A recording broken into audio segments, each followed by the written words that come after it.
Assalamualaikum warahmatullahi wabarakatuh.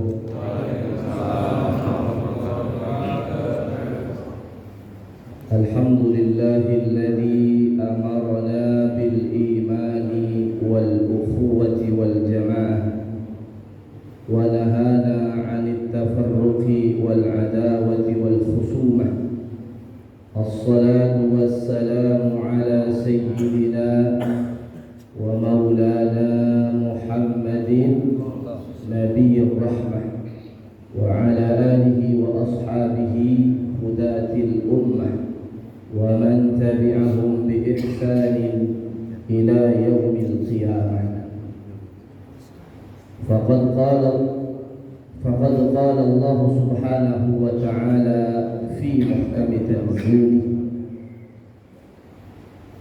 wa'tasimu bihablillahi jami'an wa la tafarraqu wadhkuru ni'matallahi 'alaykum idh kuntum a'da'an fa'alafa baina qulubikum fa'asbahtum bi ni'matihi ikhwana.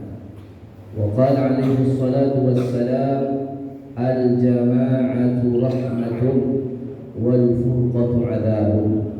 Sadaqallahul azim wa sadaqa rasuluhun nabiyyul habibul karim wa nahnu ala dhalika minasy syahidin wasyakirin walhamdulillahi rabbil alamin. Ma'asyiral muslimin wa zumratal mu'minin, jamaah salat subuh Kelurahan Harjamukti yang saya muliakan, bil khusus guru kita, orang tua kita, Kiai Haji Sanusi, Ketua MUI Harjamukti, Kiai Haji Kabul Budiono MPD, Ketua DMI Harjamukti Haji Cece Saifuddin ST, tentunya Ketua DKM Masjid Al-Muhajirin yang kita berada di dalamnya, Bapak Haji Wahyu Dwi Agung, doktor, beliau doktor ternyata. Kita doakan semua guru-guru kita senantiasa diberkahi oleh Allah Subhanahu wa taala. Amin ya rabbal alamin. Para asatid, ada sahabat saya Ustaz Ali Mashkur. Ustaz Ali Mashkur maju dong. Jangan di situ, di sini masih kosong. Maju. Bismillah. Ustaz Zamzuri, Ketua DKM At-Taufiq, maju dong Ustaz. Dan semua segenap DKM atau yang mewakili dari Masjid Sekelurahan Harjamukti tanpa terkecuali, yang saya hormati, saya muliakan, kameramen Ustaz Sahrin, luar biasa, emang nggak ada mic ya? Tapi bagus ini. Insyaallah. Hadirin para jemaah yang dimuliakan Allah Subhanahu wa taala. Ini udah berapa menit Ustaz? Tadi 20 menit. Kayaknya nggak cukup 20 menit. Temanya banyak. Temanya Muharram, momentum persatuan dan muhasabah diri. Berarti ada dua. Pertama persatuan, yang kedua muhasabah. Gimana? Mau persatuan atau muhasabah saja yang dibahas? 20 menit. Mau 20 menit atau mau sampai selesai temanya? Hah? Jadi kita hari ini berada di bulan Muharram tahun baru 1447 Hijriah. Sekarang tanggal berapa? Tanggal 10 Muharram. Tanggal 10 Muharram atau Asyura. Makanya nggak pada minum pada puasa ya. Tadi DKM nggak sambutan, nggak mohon maaf. Saya yang mohon maaf. Nah, jadi hari ini kayaknya pada puasa semuanya. Tapi Muharram ini boleh nggak puasa, kan sunnah. Nabi mengatakan inna yauma Asyura yaumun min ayyamillah, bahwasanya hari Asyura itu bagian dari hari-hari Allah Subhanahu wa taala. Faman syaa shamahu, barang siapa yang ingin puasa silahkan puasa. Wa man syaa tarakahu, yang ingin enggak puasa silahkan tinggalkan. Karena ini puasa sunnah. Bagi yang puasa kata Nabi apa? Siyamu yaumi Asyura, puasa di hari Asyura, ahtasibu 'ala Allah, aku berharap kepada Allah an yughfirah as-sanah ma qablahu, untuk menghapus dosa setahun yang lalu atau setahun sebelumnya. Artinya menghapus dosa 1 tahun. Kalau kemarin kita Arafah, menghapus dosa 2 tahun. Dosa yang mana? Dosa yang kecil tentunya. Kalau dosa yang besar tentunya pasti dilakukan dengan taubat nasuha kepada Allah Subhanahu wa taala. Semoga Allah Subhanahu wa taala senantiasa berikan taufik dan hidayah kepada kita, dan Allah terima segala amal soleh yang kita lakukan. Amin ya rabbal alamin. Ma'asyiral hadirin, jamaah salat subuh yang dimuliakan Allah Subhanahu wa taala. Jadi tema kita hari ini adalah Muharram, momentum persatuan. Poin pertama yang ini saya sampaikan, bahwasanya bulan dalam 1 tahun itu ada berapa bulan? 12 bulan. Diawali dari bulan haram, kemudian di pertengahannya juga bulan haram, ditutup dengan bulan haram. Diawali dengan Muharram, nanti di tengah ada namanya Rajab, ditutup kemarin Dzulqa'dah dan Dzulhijjah. 4 bulan haram. Nah, itu bulan-bulan yang mulia. Jadi 4 bulan haram ini bulan yang mulia setelah bulan Ramadan. Ini yang pertama. Kemudian yang kedua, bahwasanya momen hijrah atau tahun hijriah ini, ingat bahwa Rasulullah sallallahu alaihi wasallam hijrah ke Madinah bukan bulan Muharram, bukan. Jadi Nabi hijrah ke Madinah bulan apa? Bulan Rabiul Awal. Jadi di bulan Rabiul Awal ini ada 3 kejadian besar. Pertama adalah lahirnya Nabi Muhammad sallallahu alaihi wasallam tanggal 12 Rabiul Awal, hari Senin. Kemudian Nabi hijrah ke Madinah di tahun ke-13 kenabian juga sama, hari Senin tanggal 12 Rabiul Awal. Nabi wafat juga tanggal 12 hari Senin 12 Rabiul Awal. Jadi jangan kita kira ketika peringatan hijrahnya Nabi bahwa Nabi hijrah ke Madinah itu bulan Muharram, enggak, tapi bulan Rabiul Awal sesuai dengan lahirnya beliau sallallahu alaihi wasallam. Ini adalah karunia dari Allah Subhanahu wa taala yang diberikan kepada Nabi Muhammad sallallahu alaihi wasallam. Tanggalnya, harinya, bulannya sama, dan Nabi dilahirkan, hijrahnya, begitu juga wafatnya Allah Subhanahu wa taala tentukan bukan di bulan haram. Bulan Rabiul Awal itu bulan gak dikenal, biasa saja. Supaya apa? Anggapan orang-orang Arab, orang kafir Quraisy, wajar Nabi lahir di bulan haram, misalkan Muharram atau bulan Rajab, wajar, bulannya haram, bulan mulia. Itu memang dihormati oleh kafir jahiliyah zaman dulu, wajar. Tapi Allah ternyata lahirkan Nabi di bulan Rabiul Awal sallallahu alaihi wasallam. Allahumma shalli ala Muhammad. Para jemaah yang dimuliakan Allah Subhanahu wa taala. Ini poin yang pertama, bahwasanya Muharram adalah bukan bulan hijrahnya Nabi, tapi bulan hijrahnya Nabi adalah bulan Rabiul Awal. Kemudian yang kedua, peristiwa. Nah, sekarang kita bicara tentang persatuan. Nah, tadi kan Muharram, momentum persatuan, atau kalau kita rubah judulnya bukan Muharram tapi momentum hijrah, adalah jadikan kita untuk momentum persatuan di antara umat Islam. Ini alhamdulillah nih, kita berkumpul antara jemaah atau antara DKM Masjid Sekelurahan Harjamukti, ada juga sekelurahan lain, bahkan Jabodetabek nih, ada tingkat kelurahan, tingkat kecamatan, tingkat kota. Nggak tahu yang nasional apa ada? Nggak ada kali ya, tapi tingkat kota ada. Bersatu antar masjid, namanya subuh keliling, atau menyebutnya subuh berjamaah atau subuh gabungan. Ini juga bagian dari bentuk persatuan persatuan yang diajarkan oleh Allah dan Rasul-Nya.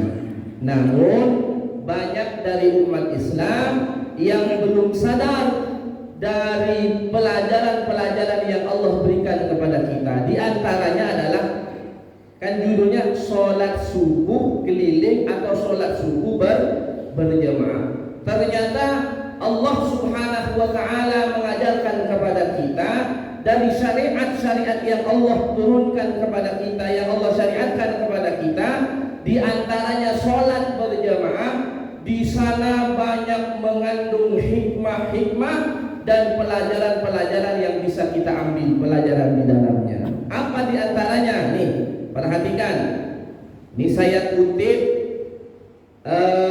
keterangan ini dari kitab Hikmatut Tashri' wa Falsafatuhu yang ditulis oleh Syekh Ali Al-Jurjawi Al-Hambali.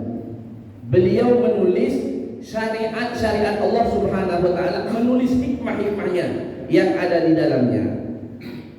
Saya sebutkan dua saja dari hikmah kita berjamaah atau bersatu ini.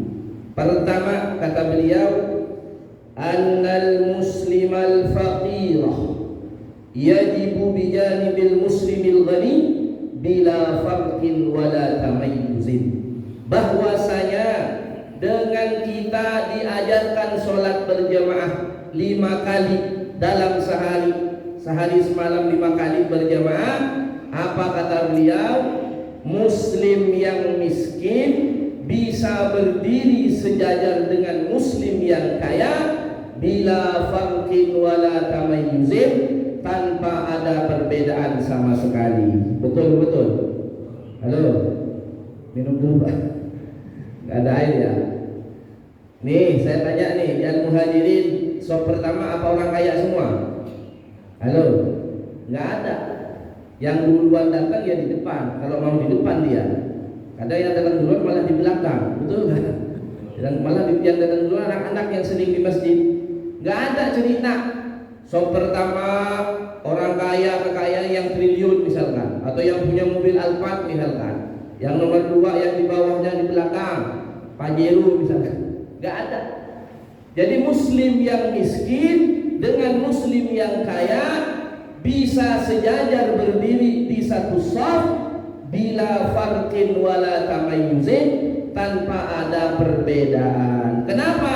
Karena kemuliaan seseorang di sisi Allah bukan karena terletak pada kekayaannya, bukan terletak pada jabatannya, bukan terletak pada kedudukannya, bukan. Tapi Allah Subhanahu wa Ta'ala memandang seseorang hamba-hambanya. Apa kata Nabi? Innallaha la yanzuru ila suwarikum wala ila ajsamikum walakin yanzuru ila qulubikum wa a'malikum. Sesungguhnya Allah tidak memandang kalian karena bentuk rupa kalian yang ganteng, yang cantik, yang gagah. Lah, tidak. Wala ila amwalikum, juga bukan kepada harta kalian yang banyak, bukan. Walakin yanzuru ila qulubikum, akan tetapi yang dipandang oleh Allah ila qulubikum, hati kalian. Seberapa bersih hati kalian? Apakah hati kalian bersih? Apakah hati kalian penuh dengan kesombongan, penuh dengan sifat ujub, merasa diri hebat di atas orang lain, atau tidak? Yang dipandang oleh Allah adalah hati, wa a'malikum, dan amal-amal kalian. Semoga Allah jadikan hati kalian selamat dari penyakit-penyakit hati. Amin ya rabbal alamin. Dan Allah terima segala amal soleh yang kita lakukan. Amin ya rabbal alamin. Ini yang pertama dari hikmah sholat berjamaah adalah mengajarkan bahwa orang miskin, orang muslim yang miskin bisa sejajar berdiri dengan muslim yang kaya tanpa ada perbedaan. Yang kedua kata beliau apa? Antajtama'al muslimina walau lam takun ma'rifah. Bahwasanya umat Islam berkumpul di satu masjid, di satu shaf, walau lam takun ma'rifah, sekalipun di antara mereka tidak saling kenal. Ini kayak ini. Subuh Gabungan Sekelurahan Harjamukti. Saya tanya, pada kenal semua? Paling yang kenal antara Muhajirin doang sini nih, atau yang ketua DMI-nya, pengurus DMI pada kenal. Yang lain pada kenal nggak? Halo? Haus ya Pak ya? Yang haus yang ngomong. Nggak kenal. Ini diajarkan oleh Allah dari syariat berjamaah. Kita ngumpul ke masjid dengan panggilan adzan seorang muadzin yang pada hakikatnya itu panggilan Allah Subhanahu wa taala, berkumpul di satu masjid meskipun tidak kenal. Apa kata beliau? Kemudian beliau melanjutkan, idza jatama'al muslimuna fi shaffin wahid. Apabila umat Islam berkumpul di satu shaf wara al-imam, di belakang imam, wa yastaqbiluna al-qiblah, mereka semua sama-sama menghadap kiblah. Kiblatnya sama. Allati fi istiqbaliha ma'na al-wahdah wal ittihad, di mana di dalam menghadap kiblat tersebut memiliki makna persatuan dan kesatuan. Hasala bainahum at-ta'aruf wat tawadud wat ta'afi. Semuanya menghadap kiblat. Kiblatnya di mana kalau Indonesia? Ke arah barat semua. Menunjukkan persatuan dan kesatuan. Dari situ kata beliau, kemudian muncul dalam diri mereka apa? Pertama, at-ta'aruf, saling kenal. Makanya Pak, jadi dalam berjamaah ini tidak cukup kita datang ke masjid hanya sholat berjamaah, habis itu pulang enggak. Yang diajarkan oleh Allah, pelajaran yang bisa kita ambil hikmahnya adalah kita harus saling kenal dengan sesama umat Nabi Muhammad yang kita berjamaah di dalamnya setiap hari 5 kali. Coba setiap hari 5 kali berjamaah ke Masjid Al-Muhajirin misalkan, yang satu komplek bertahun-tahun tapi tidak kenal, berarti berjemaahnya gagal. Ini yang diajarkan at-ta'aruf, kenal, bukan hanya kenal nama Pak, bukan hanya kenal nama, tapi kenal di mana tinggalnya, usahanya apa, kemudian anaknya berapa, istrinya berapa. Iya Pak, tanya Pak, karena nanti ini jadi data Pak, khusus ini jadi data untuk DMI ini. DMI harus punya data seperti ini, terutama saya bicara Al-Muhajirin ini harus tahu mana data orang yang ke masjid, siapa saja belum, mana yang sudah ke masjid atau belum, kenal namanya, tinggalnya di mana, usahanya apa, kemudian anaknya berapa, dan seterusnya kenal. Setelah kenal muncul yang kedua namanya at-tawaddud, saling cinta. Nah, dari saling kenal, selama ini kita berjemaah ke masjid, pada jemaah kita tuh baru orangnya baik, namanya fulan, baik. Dari kenal muncul yang kedua, saling cinta. Bukan dicurigai Pak, setiap orang masuk masjid dicurigai. Orang baru dilihatin mulut di masjid biasanya itu. Ada orang baru, katakanlah warga baru nih, tinggal masuk ke sini, dia rajin ke masjid, dilihatin, tapi ambil kotak amal. Hanya digembok masjidnya, ada nggak? Nggak ada, bukan di sini, di sana Pak, jauh, Jakarta. Dari ta'aruf muncul tawadud, saling cinta. Bahkan Nabi mengatakan percintaan atau kasih sayang di antara umat Nabi Muhammad, di antara kaum muslimin ini, fi tawadihim, mathalul mu'minina fi tawadihim wa tarahumihim wa ta'atufihim mathalul jasadil wahid. Jadi percintaan atau kasih sayang di antara kaum mukminin ini Nabi berumpamakan dengan apa? Kal jasadil wahid, seperti satu tubuh.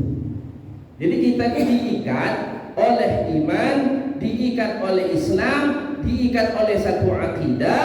Kita bagaikan satu tubuh. Bahkan kalau tubuh kita sakit, kalau kita sakit nih, demam, meriang, kira-kira anggota tubuh yang lain sakit nggak Pak? Kita nih kakinya kesandung batu, apa cuma kaki yang sakit? Ayo, kaki doang yang sakit? Enggak, mulutnya tangannya begini lah, bener nggak? sakit semua, menunjukkan tubuh kita itu dari kaki sampai kepala satu tubuh, satu bagian. Begitu juga di antara umat Islam, umat Nabi Muhammad SAW, apabila di antara saudara muslim kita mengalami penderitaan, mengalami kezaliman, maka kita sebagai saudara muslimnya yang bagian dari tubuh mereka, kita juga ikut merasakan sakit yang sama apa yang dirasakan oleh mereka.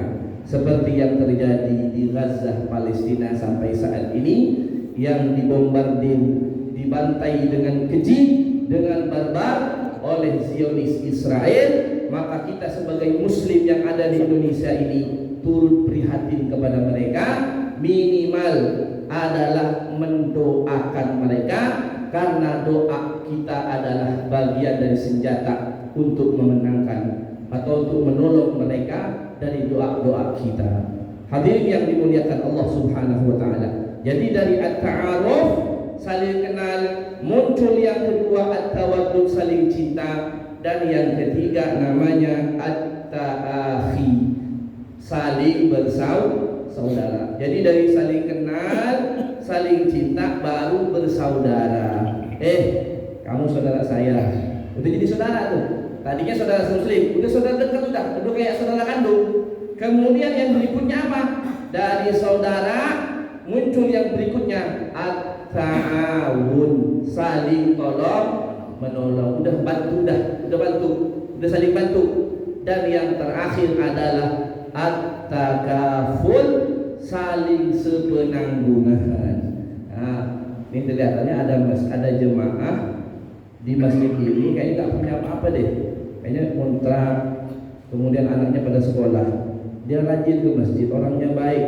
Hanya kita yang tanggung, udah anaknya kita yang tanggung. Ada nggak di sini? Ada nggak? Harus masjid Pak, masjid harus memperhatikan seperti itu. Jangan hanya keliling, mohon maaf, bukan nggak bagus kita seperti ini. Hanya keliling tiap bulan atau tiap minggu subuh gabungan, tapi tetap tuh ekonomi umat tadi dibicarakan sama ketua DP-nya.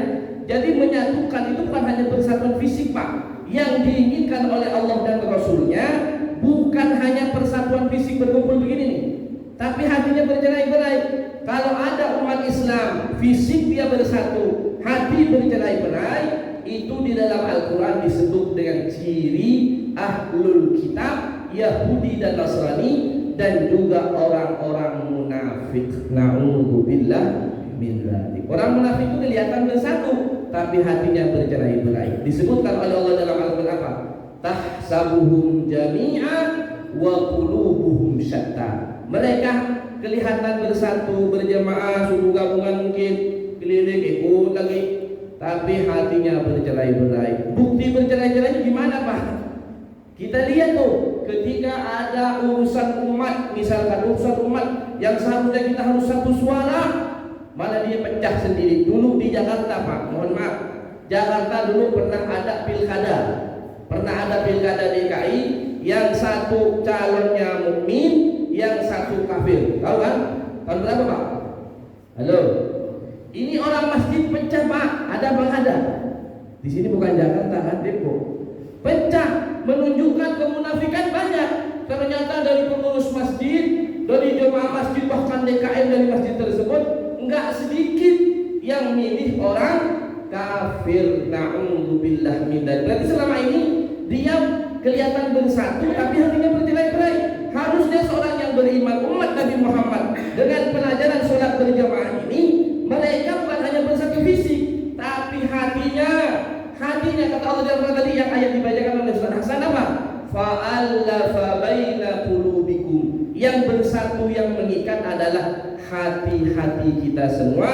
Fa'asbahtum bi ni'matihi ikhwana. Kalau sudah ikatan hati berkumpul, maka kita akan jadi saudara, insya Allah. Jadi pelajaran subuh gabungan atau subuh keliling atau subuh berjamaah yang Allah ajarkan, yang Allah syariatkan kepada kita 5 kali dalam sehari semalam, ini diantaranya mengajarkan kita saling kenal, saling cinta, saling bersaudara, saling tolong menolong, sampai yang terakhir adalah saling sepenanggungan. Mudah-mudahan ini bisa kita amalkan semuanya. Amin ya rabbal alamin. Kemudian yang terakhir, kayaknya noleh dulu.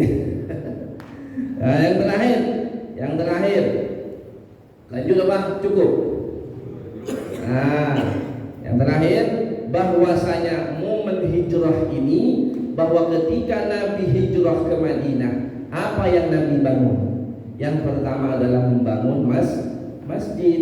Jadi benar tadi Ketua DMI Harja Mukti menyampaikan bahwa semua peradaban kita mulai dari masjid. Apa saja sekarang di masyarakat kita banyak masalah dengan apa? Pinjaman online, judi online. Maka masjid harus menjadi solusi. Sekarang banyak orang pinjam uang melalui online. Ada juga yang nggak online kepada Pak Haji, tapi riba juga. Pinjam 1 juta kembali 1,5 juta. Jangan. Maka masjid harus menjadi solusi dari permasalahan masyarakat, permasalahan umat Islam. Kemudian yang kedua, ini saya sampaikan 2 saja. Yang dilakukan oleh Nabi ketika hijrah ke Madinah adalah beliau mempersaudarakan muhajirin dan ansar. Muhajirin, ini kan masih muhajirin nih. Kaum muhajirin yang datang dari Mekah gak kenal dengan ansar. Kenapa? Mereka diikat oleh satu iman. Tuhannya sama siapa? Allah. Nabinya sama siapa? Nabi Muhammad SAW. Qurannya sama. Kemudian kiblatnya sama. Dipersaudarakan oleh Nabi Muhammad SAW, dan mereka dipuji oleh Allah Subhanahu wa taala. Allah ridha kepada mereka dan mereka ridha kepada Allah Subhanahu wa taala. Semoga pertemuan ini, subuh gabungan ini melahirkan persatuan di antara umat Nabi Muhammad SAW dan menguatkan persatuan kita, sehingga kita semua di antara jemaah ini yang hadir, yang rutin hadir, disatukan hatinya oleh Allah Subhanahu wa taala, dan itu menjadi kekuatan kita semua. Amin ya rabbal alamin. Karena kalau kita tidak bersatu, kita bercerai-berai, maka yang senang adalah musuh-musuh Allah Subhanahu wa taala. Terus sekarang buktinya sekarang tuh di Gaza, Palestina, yang dikelilingi oleh bangsa Arab, semuanya diam, 1000 bahasa, nggak ada satu peluru pun yang dia resapkan ke Israel, baik dari Mesirnya, Saudinya, Qatarnya, atau semua negara Arab, nggak ada. Malah yang datang dari negeri Persia yang dituduh sebagai akidah Syiah. Bahkan ada satu kelompok yang mengatakan Syiah bukan Islam, Syiah itu kafir, tapi ditampakkan perjuangan mereka, jihad yang sesungguhnya dilesatkan dari negeri Persia yang jauhnya kurang lebih antara Iran dengan Israel itu kurang lebih 2000 km, Pak. Negara Arab coba diam, saudaranya dibantai, diam coba. Kita nggak boleh terjadi. Maka kita harus ikatkan hati kita, satukan langkah kita, satukan tujuan kita untuk li'ila'i kalimatillahi subhanahu wa ta'ala. Tadi di masjid ini sholat subuhnya pakai kunut nggak? Halo, tadi sholat subuh nggak pakai kunut kan? Nggak pikir berjamaah juga nggak pakai kunut, tapi kita bersatu, bersaudara. Jangan ngerundul lah, nggak enak saya di muhajirin, subuhnya nggak kunut ini sekarang. Jangan. Nggak bisa kita disatukan, Pak. Mau kunut nggak kunut itu semuanya benar. Yang salah apa? Yang sholat subuh. Ada lagi tempat yang benar cingkrang jalanannya, yang benar enggak di bawah kaki. Akhirnya ribut antara yang pakai celana dengan yang cingkrang. Akhirnya benar, yang ada satu ngomong, Pak, mending nggak usah pakai celana kalau gitu. Kenapa yang cingkrang sama yang nggak cingkrang ribut? Udah nggak usah pakai celana sekalian kan gitu. Ya udah jangan. Sholat subuh pakai kunut atau nggak pakai kunut sama, sholat subuhnya sama-sama 2 rakaat. Insya Allah dengan kita lapang dada dengan perbedaan-perbedaan ini, insya Allah terus akan menyatukan kita umat Nabi Muhammad SAW. Itu saja. Ini ditulis dulu sama beliau. Mohon maaf kurang lebihnya al-fakir, mohon maaf. Halallahu wa iyyakum ajma'in. Assalamualaikum warahmatullahi wabarakatuh. Waalaikumsalam warahmatullahi wabarakatuh.